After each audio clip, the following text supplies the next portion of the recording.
Twelfth में क्या करना चाहिए, 11 से 12th में जब ट्रांजिशन हो तो हमें किन बातों का ध्यान रखना चाहिए। तो बच्चों ये एक बहुत हाई टाइम है। क्लास में कई बार बच्चा आता है बहुत सारी उम्मीदें लेकर के, उसको लगता है कि वो स्कूल का टॉपर है, फोड़ा फाड़ी मचा देगा। हम उन बच्चों के बारे में बात करने वाले हैं जो आईआईटी और नीट की तैयारी कर रहे हैं और किसी कोचिंग इंस्टीट्यूट में ऑलरेडी पढ़ रहे हैं। हेलो एवरीवन, कैसे हो आप सब। मेरा नाम सीएसएस है और मैं कोटा में पिछले 20 सालों से पढ़ा रहा हूं। और अभी रिसेंटली जब मेरे 11th क्लास के बच्चे 12th में जाने की तैयारी में है तो मुझे रोजाना एक क्वेश्चन मिलता है कि सर 12th की तैयारी कैसे करें, 12th में क्या करना चाहिए, 11 से 12th में जब ट्रांजिशन हो तो हमें किन बातों का ध्यान रखना चाहिए। तो बच्चों ये एक बहुत हाई टाइम है जब आईआईटी की तैयारी करने वाले और मेडिकल की तैयारी करने वाले जो बच्चे हैं, जिन्होंने 11th में किसी कोचिंग इंस्टीट्यूट में प्रिपरेशन करी है, उनका कोर्स लगभग पूरा होने वाला है। ये जो ट्रांजिशन है बच्चों, यहाँ पर बहुत सारी चीजें होती है जिनको हम डिस्कस करेंगे कि 11th क्लास में कई बार बच्चा आता है बहुत सारी उम्मीदें लेकर के, उसको लगता है कि वो स्कूल का टॉपर है, फोड़ा फाड़ी मचा देगा। क्लास में कई बार बच्चा आता है बहुत सारी उम्मीदें लेकर के, उसको लगता है कि वो स्कूल का टॉपर है, फोड़ा फाड़ी मचा देगा। मेडिकल की जो तैयारी होती है, कॉम्पिटेटिव एग्जाम की जो प्रिपरेशन होती है, उसका पैटर्न थोड़ा सा डिफरेंट होता है। उस डिफरेंट पैटर्न की वजह से वो कई बार क्या है कि इसको पूरी तरह से या तो अप्लाई नहीं कर पाता, उसके अंदर वो पूरी तरह से इन्वॉल्व नहीं हो पाता और उसका जो आउटपुट वो सोच रहा होता है ना, वैसा आउटपुट नहीं आ पाता। तो रोज क्वेश्चंस मिलते हैं, मैं एक एक बच्चे को समझाता भी हूं, लेकिन फिर भी मैंने सोचा कि यार क्यों ना ओवरऑल एक वीडियो बना दिया जाए जिससे कि 11 से 12 क्लास के वही बच्चे, वो बच्चे जो हर साल दर साल जो ट्रांजिशन होंगे, तो ये वीडियो साल दर साल उनके काम आता रहेगा। क्योंकि जो भी आज से 20 साल पहले भी जब मैंने आईटी की तैयारी करी थी तब भी वही बातें थी, आज भी वही बातें हैं। तो हम शुरू करते हैं। सबसे पहले हम डिस्कस करते हैं कि हम किस बारे में बात करने वाले हैं, किन बच्चों के बारे में बात करने वाले हैं। उन बच्चों के बारे में बात करने वाले हैं जो आईआईटी और नीट की तैयारी कर रहे हैं और किसी कोचिंग इंस्टीट्यूट में ऑलरेडी पढ़ रहे हैं।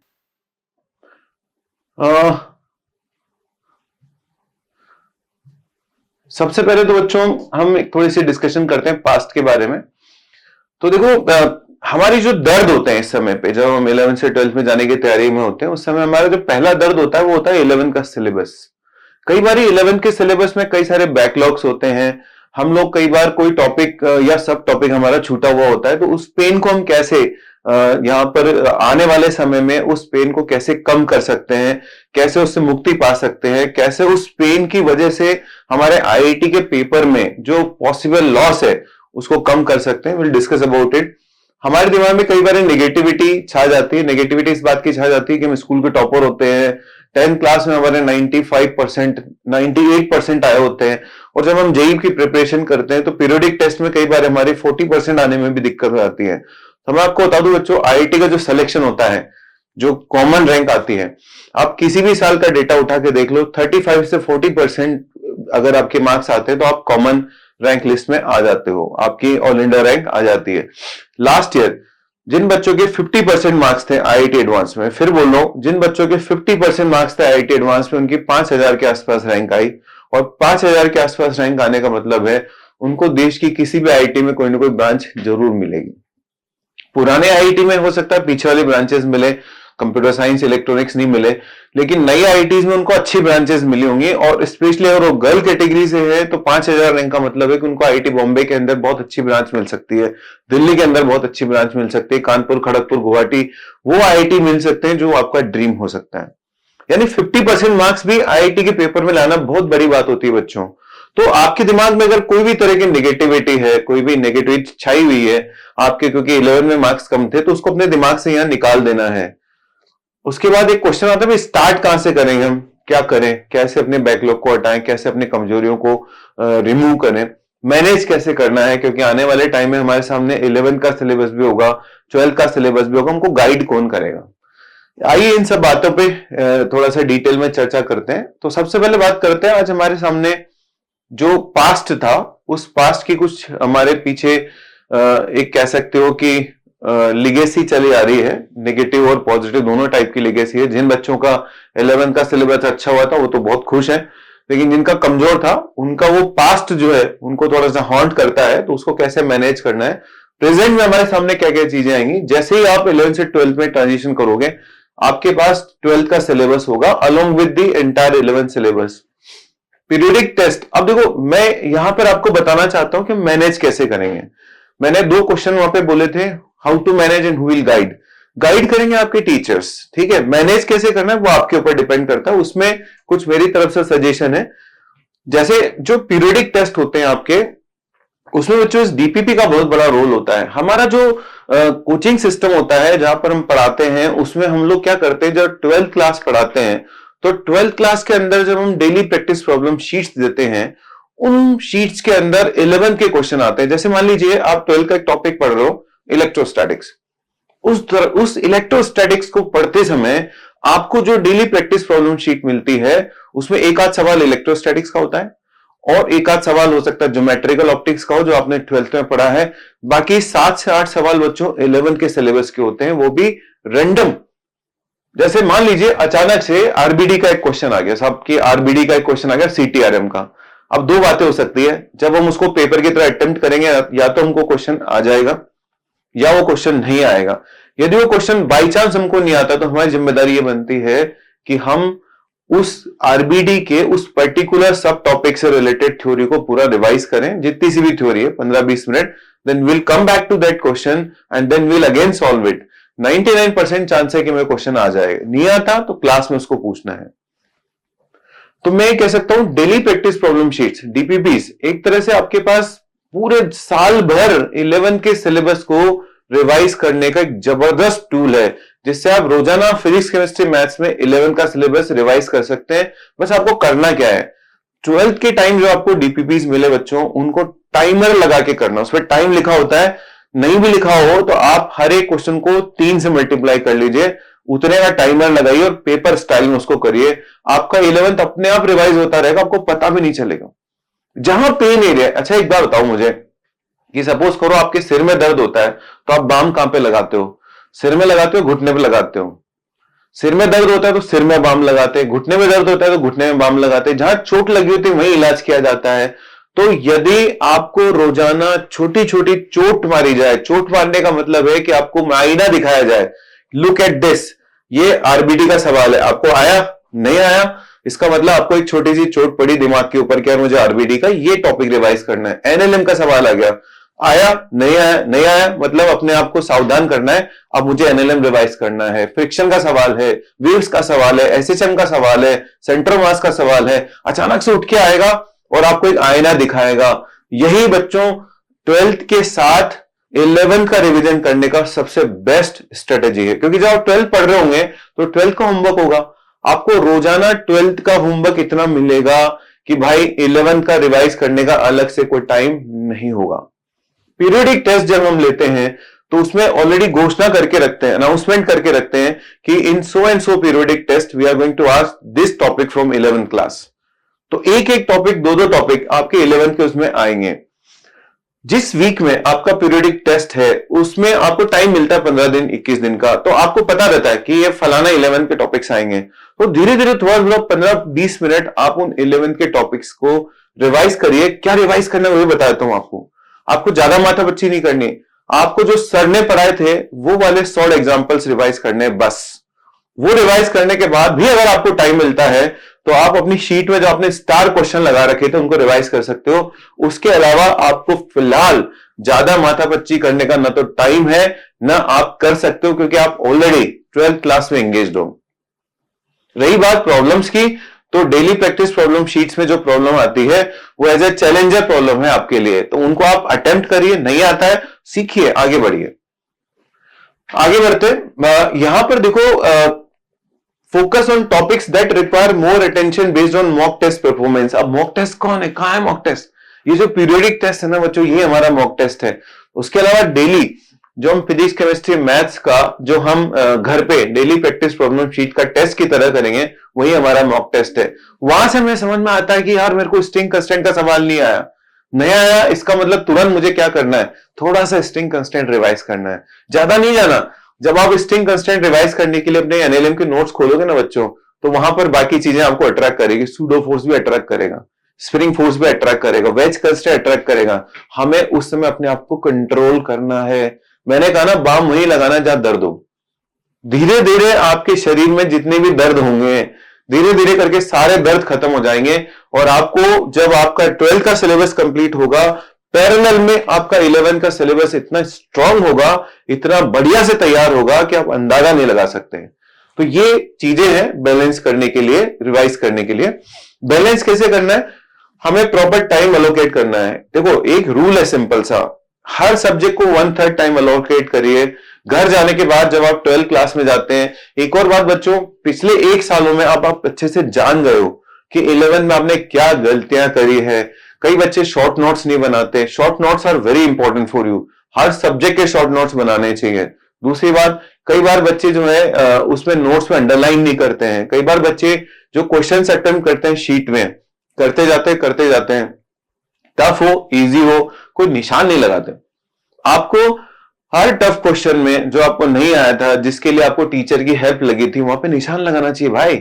उसी को तो रिवाइज करोगे आप। तो जो गलतियां आपने 11 में करी है, आप अपने दोस्तों के बर्थडे पार्टी में चले जाते हो, वहां पर आपका टाइम खराब हो जाता है, आप अपना माइंड फोकस नहीं कर पाते हो, जो भी रीजंस थे भाई 11 क्लास में अपने नंबर कम आने के, अब this is time to re energise yourself, rediscover yourself, understand your situation, understand your weakness, your strength. कहते हैं ना स्वॉट एनालिसिस करो, strength, weakness, opportunities and threat analyse करो भाई। स्ट्रेंथ क्या है आपकी? आप सब बहुत इंटेलिजेंट हो। वीकनेस क्या है? आप नालायक भी हो, आप लापरवाह हो, आप अपनी लापरवाही से गड़बड़ करते हो, आपको आलस आ जाते हैं, आप फोकस नहीं रख पाते हो, आप कंसिस्टेंट हार्डवर्क नहीं कर पाते हो, आप जिद्दी नहीं हो। जिद्दी हो उन चीजों में कि मेरे को आईफोन चाहिए, मम्मी पापा से जिद कर सकते हो, लेकिन आप पढ़ाई के लिए जिद नहीं कर सकते हो। अपॉर्चुनिटीज क्या है? अपॉर्चुनिटीज इतनी जबरदस्त है। अगर आप आईआईटी में जाते हो तो आईआईटी में आपके लिए रास्ते खुलते हैं हजारों। आप जो चाहे जो कर सकते हो। आपको एंटरप्रेन्योरशिप में जाना है, आपको रिसर्च में जाना है, हायर स्टडीज में जाना है, जॉब करनी है, कुछ भी करना है भाई, आपको ड्रामेटिक्स करना है, आपको जो भी एक्टिविटी करनी है आईआईटी में करने के लिए आप फ्री हो। बहुत कुछ आपको वहां मिलेगा। पूरा आसमान है खुला, नीला आसमान, जहां पर आप जाकर के अपने आप को पूरा एक्सप्लोर कर सकते हो, डिस्कवर कर सकते हो, रीशेप कर सकते हो, बना सकते हो अपने आप को, अपने पर्सनैलिटी डेवलप कर सकते हो पूरी। तो वो अपॉर्चुनिटीज है। थ्रेट क्या है? यदि आपने आईआईटी की तैयारी करी और मान लीजिए आपका बाई चांस सिलेक्शन नहीं होता, आपकी अपनी मनचाही रैंक नहीं मिलती, तो उस केस में आपको कंप्रोमाइज करना पड़ेगा। क्या कंप्रोमाइज होगा? फिर तो कंप्रोमाइज होता है कॉलेज के साथ, ब्रांच के साथ। जब आप कंप्रोमाइज करते हो तो एक तो आप मन लगा के वहां पढ़ नहीं पाते 4 साल। दूसरी बात, अपॉर्चुनिटीज कम आती है। ऑब्वियस सी बात है, अच्छी आईआईटी में हो, अच्छी ब्रांच में हो, you will have more opportunities other than other colleges. क्योंकि बाकी कॉलेजेस में अपॉर्चुनिटीज उतनी अच्छी नहीं होती।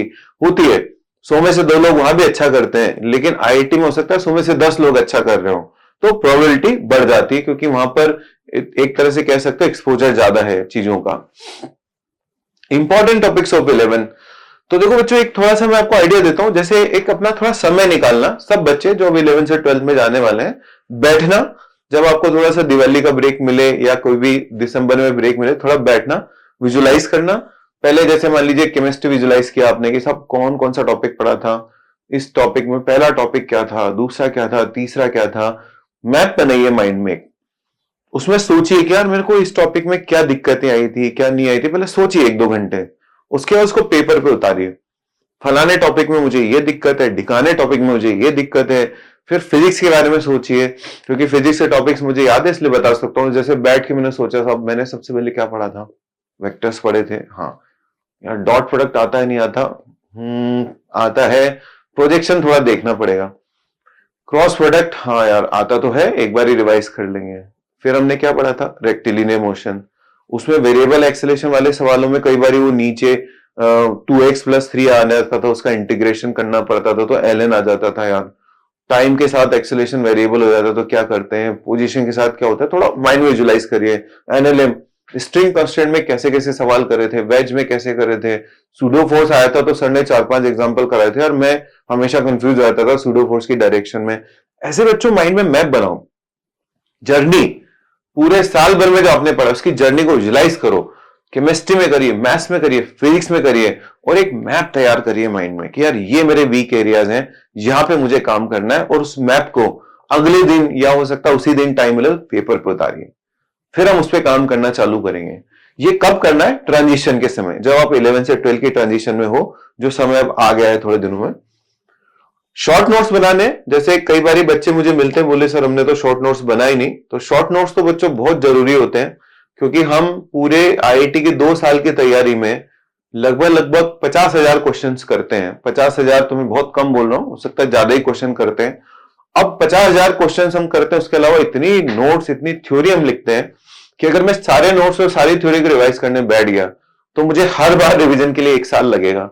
शॉर्ट नोट्स उस रिवीजन को मेरे लिए शॉर्ट कर सकता है, दैट टू अगर मुझे किसी टॉपिक स्पेसिफिक को रिवाइज करना है तो मैंने शॉर्ट नोट्स निकाले, रिवाइज किया, मैं आगे बढ़ गया। ठीक है, आगे बढ़ते हैं। तो एक तो मैंने आपको बता दिया बच्चों, थोड़ा सा हम समराइज कर लेते हैं। ट्रांजिशन फेज पर हमको क्या करना है, एनालाइज करना है, लिस्ट बनानी है, माइंड में मैप बनाना है, उस मैप के जरिए पूरी जर्नी को रिवाइज करना है। साहब लास्ट में कहां पे आके मेरी 11वीं खत्म हुई, उस जर्नी से नोट्स बनाने हैं छोटे छोटे से, एक मैप जैसा बनाना है कि इस टॉपिक में ये दिक्कत है, इसमें ये दिक्कत है।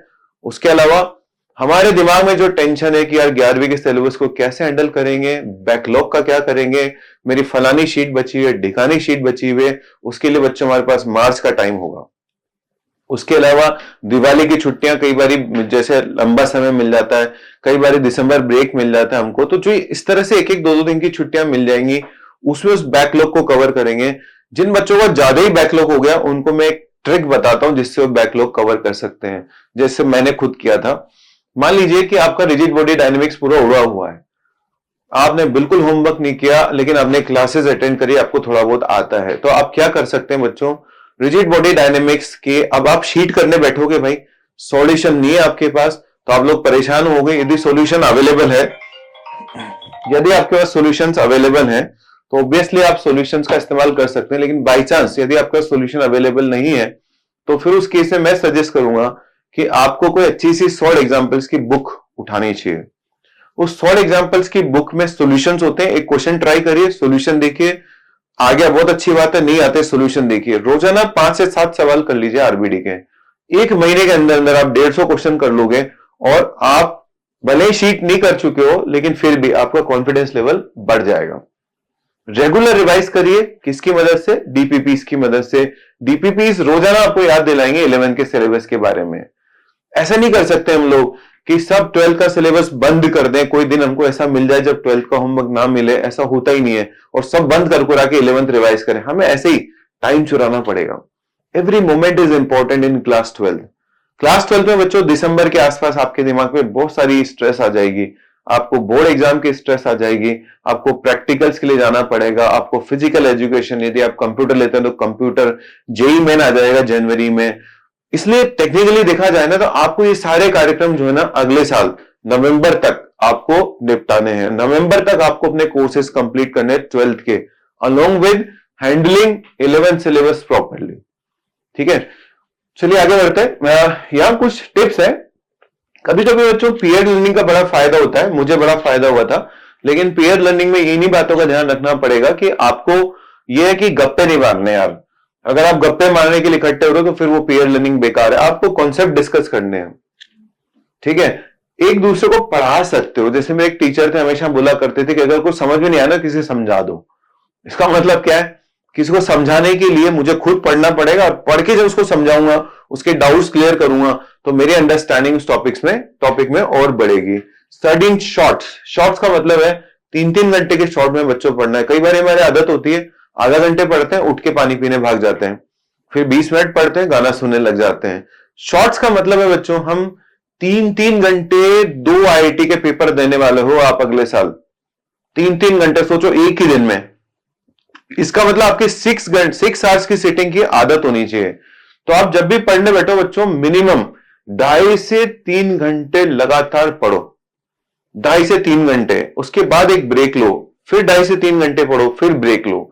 ब्रेक 10 से 15 मिनट का हो सकता है। उस ब्रेक में आप क्या कर सकते हो, जैसे मेडिटेट कर सकते हो, म्यूजिक सुन सकते हो। यदि आप पेरेंट्स के साथ नहीं रहते हो तो पेरेंट्स से फोन पे बात कर सकते हो। माँ बाप से बात करने पर एक अलग ही एनर्जी मिलती है, तो ये चीजें आप कर सकते हो। क्योंकि मैं फिजिक्स का टीचर हूं भाई, तो मैं थोड़ा सा फिजिक्स के बारे में बात बताऊंगा कि 11 में कौन से सब टॉपिक्स को हमको नहीं छोड़ना चाहिए, है ना, किनको जरूर रिवाइज करना चाहिए ताकि हमारा 11th स्ट्रॉन्ग रहे। तो पहला है वेक्टर्स, वेक्टर्स हमारे हर जगह काम आते हैं।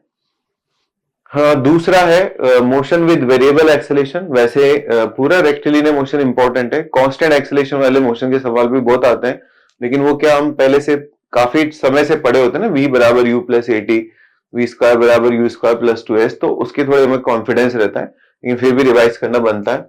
रिलेटिव मोशन में रिवर रेन क्लोजेस्ट अप्रोच वाले सवाल जरूर रिवाइज करें। एनएलएम के अंदर कंस्टेंट मोशन रिवाइज करें, स्प्रिंग फोर्स रिवाइज करें, सूडो फोर्स रिवाइज करें। फ्रिक्शन के अंदर स्टैटिक फ्रिक्शन, खासतौर पे two block problem generally IIT में कम आती है, लेकिन वो अंडरस्टैंडिंग के लिए ठीक रहती है। आप पहले वन ब्लॉक प्रॉब्लम रिवाइज करिए, जिसके अंदर आपको लिमिटिंग फ्रिक्शन लगाने का मौका मिले, और उसकी जो भी वैरायटी आती है उनको थोड़ा सा रिवाइज करिए। Kinetic friction is also important, लेकिन वो जल्दी रिवाइज हो जाता है, 10 मिनट में रिवाइज हो सकता है, आप 5-6 सवाल कर सकते हैं।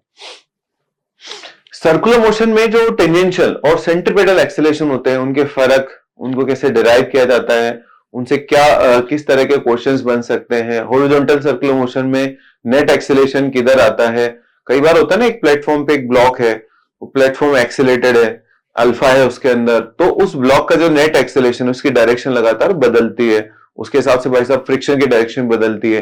Then comes vertical circular motion, बहुत फेमस है, बहुत बार आईटी एडवांस में आ चुका है। वर्क पावर एनर्जी में work energy theorem, potential energy, energy conservation, and obviously बात है, एक चीज मिस कर गया मैं, बहुत इंपॉर्टेंट है भाई, वो है कंजर्वेटिव फोर्स। हालांकि पोटेंशियल एनर्जी वर्ड मैंने यूज कर लिया। सेंटर मास में सेंटर मास की फॉर्मूला याद होना चाहिए, आधी रिंग, आधी डिस्क, कोन, आधा sphere. Linear momentum conservation, collision, बहुत इंपॉर्टेंट है, इनको जरूर रिवाइज करें। रिजिड बॉडी डायनेमिक्स में moment of inertia, fix axis rotation, जो थ्योरम्स होती हैं, parallel axis, perpendicular axis theorem, उनको रिवाइज करना चाहिए। टॉर्क कैसे निकालते हैं, एंगुलर मोमेंटम कैसे निकालते हैं, एंगुलर मोमेंटम कंजर्वेशन कैसे किया जाता है, कब किया जाता है, सीटीआरएम आप रिवाइज कर सकते हैं, ठीक है। सिंपल हार्मोनिक मोशन में equation of SHM, spring mass and superposition of SHM. String waves, equation of string wave, velocity of string wave, interference, string wave का इंटरफेरेंस बहुत इंपॉर्टेंट है, जो मोड ऑफ वाइब्रेशंस होते हैं, हार्मोनिक्स होते हैं, overtones होते हैं, उनको रिवाइज करना है, ठीक है। Energy in string wave and power. Similarly sound wave, pressure and displacement wave, intensity, sound wave की इंटेंसिटी का फॉर्मूला बहुत इंपॉर्टेंट है, साउंड वेव की वेलोसिटी बहुत इंपॉर्टेंट है, साउंड वेव का interference, organ pipes are very important. अब देखो बच्चों, इसमें एक टॉपिक आया करता था पहले, डॉपलर इफेक्ट, वो लास्ट टाइम उन्होंने हटा दिया है, एक बारी देख लेंगे, अगर डॉपलर इफेक्ट सिलेबस में होगा तो बहुत इंपॉर्टेंट होता है वो टॉपिक, इसको जरूर रिवाइज करना चाहिए।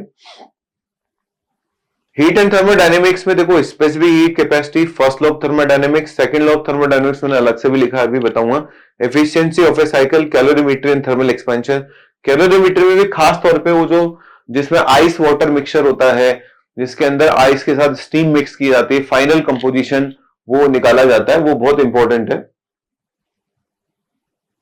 सेकेंड लॉ ऑफ थर्मोडायनेमिक्स है कार्नो इंजन एंड रेफ्रिजरेटर, अभी एडवांस में इसको जोड़ा गया है।